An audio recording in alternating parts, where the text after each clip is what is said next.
Comment réaliser un ouvrage en prémur? Un mur à coffrage intégré, ou MCI, également connu sous le nom de prémur, est une technique de maçonnerie particulièrement adaptée à la réalisation de murs de grande hauteur, de murs mitoyens, de murs en espace restreint, de murs à code bloqué ou de murs apparemment spécifiques. Les MCI sont constitués de deux parois béton espacées par des raidisseurs. L'espace central, au noyau, est destiné à être rempli de béton. En plus de la caisse à outils traditionnelle, il nous faut des étais en poussant, une perceuse, un palan à chaîne, des ventouses, une pirle ou une nacelle. Côté matériaux, on vérifie que tout est bien sur le chantier. Les MCI, des chevilles, une solution de boulonnage, des joints compressibles, des armatures, des cales plastiques. Pour votre sécurité, n'oubliez pas les gants, le casque, les lunettes, les protections auditives, le masque et les chaussures de sécurité. Attention, la manipulation des MCI nécessite d'adapter les moyens de levage au poids des éléments sur toute la zone de déplacement. Pour votre sécurité, veillez à stabiliser les racks dans la zone de stockage.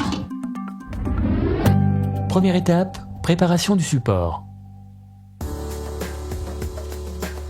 Commencez par tracer la position des murs.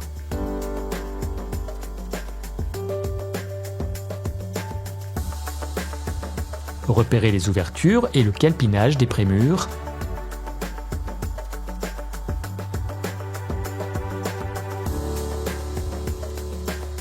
Attention, afin de conserver l'espace nécessaire aux parois béton des prémurs, la largeur d'implantation des attentes est réduite par rapport au cas d'un voile béton. Au besoin, corrigez leur position en les scellant. Procédez ensuite à la préparation du réglage d'altimétrie. Pour cela, commencez par repérer le point haut de votre sol à l'aide d'un laser. Puis réglez votre pige 10 mm au-dessus de ce point. Repérez maintenant la hauteur de calage à prévoir à chaque extrémité des prémurs, sur tout votre ouvrage. Repérez directement au sol ces valeurs. Vous pouvez indiquer également les numéros de prémurs. Au besoin, positionnez un joint mousse à l'axe des parois béton selon les préconisations de pose. Remarque, il est interdit d'utiliser une bombe de mousse expansive. Il ne vous reste plus qu'à préparer vos étais en poussant. Deuxième étape, le stockage. Prévoyez sur votre chantier une aire de stockage plane et stable. Cette zone devra supporter le poids des prémurs et de leurs racks. L'accès à l'aire de stockage devra permettre la livraison et le dégagement des moyens de transport. Les prémurs sont accompagnés du manuel et du plan de pose, dans lesquels vous retrouverez toutes les consignes de mise en œuvre et de sécurité. Troisième étape, préparation d'un prémur. Équipez votre moyen de levage d'un palan. Repérez le prémur dans la zone de stockage et vérifiez sa référence. Accrochez-le directement depuis le sol s'il est muni d'élingues. Dans le cas contraire, utilisez une pirle pour vous fixer directement au point de levage. Attention, il est interdit de se fixer au raidisseur. Vous pouvez maintenant sortir le prémur de son rack.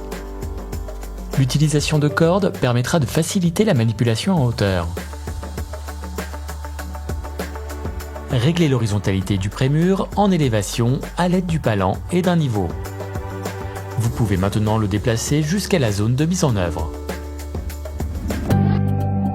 Quatrième étape, mise en place du premier prémur. Commencez la pose par un élément d'angle. Positionnez les cales à 10 cm de chaque extrémité selon la hauteur repérée au sol. Amenez le prémur quelques centimètres au-dessus de son emplacement. Découpez les crosses des attentes afin d'éviter d'accrocher les raidisseurs. Vous pouvez descendre le prémur sur sa position. Veillez au bon positionnement des attentes entre les raidisseurs. Ajustez la position du panneau à l'aide d'une barre à mine. Fixez les étais en poussant au prémur et au sol.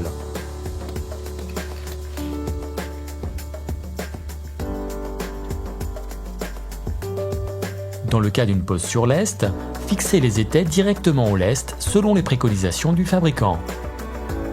Réglez maintenant l'aplomb du panneau en utilisant les étais en poussant. Continuez le réglage en vérifiant l'aplomb des joints verticaux ou bien le niveau de la rase selon votre priorité. rectifiez au besoin en ajustant les hauteurs de calage. Vous pouvez décrocher le prémur. 5e étape, pose des prémurs suivants. Insérez les armatures de liaison dans le prémur selon le plan de préconisation du fabricant, en vérifiant leur longueur et le dépassement des aciers. Terminez la préparation en fixant au besoin un joint vertical. Positionnez les cales. Préparez et amenez le prémur suivant. Positionnez-le contre le premier à quelques centimètres des attentes. Coupez les crosses des attentes, puis posez le prémur. Ajustez sa position, puis fixez-le au sol ou sur des lestes.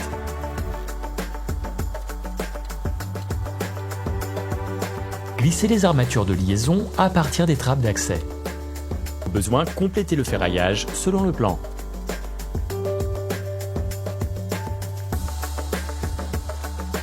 Vous pouvez maintenant procéder au réglage fin de position d'aplomb et de niveau.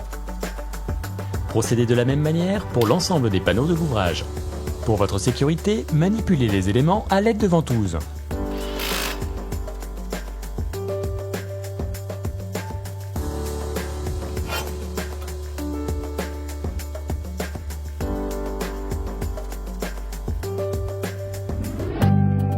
Sixième étape, le coffrage. Réalisez maintenant les éléments de coffrage complémentaires.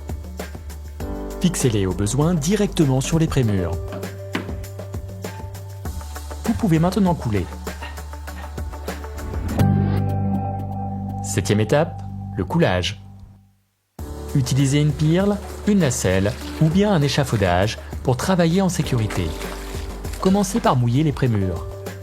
Vérifiez la conformité du béton avec les préconisations du fabricant figurant sur le plan de pose.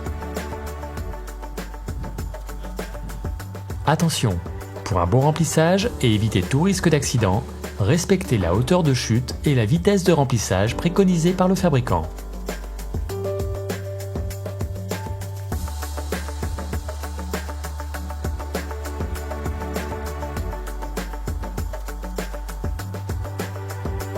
Après le séchage du béton, veillez à vous assurer du contreventement définitif des voiles réalisées en prémur avant d'enlever les étais.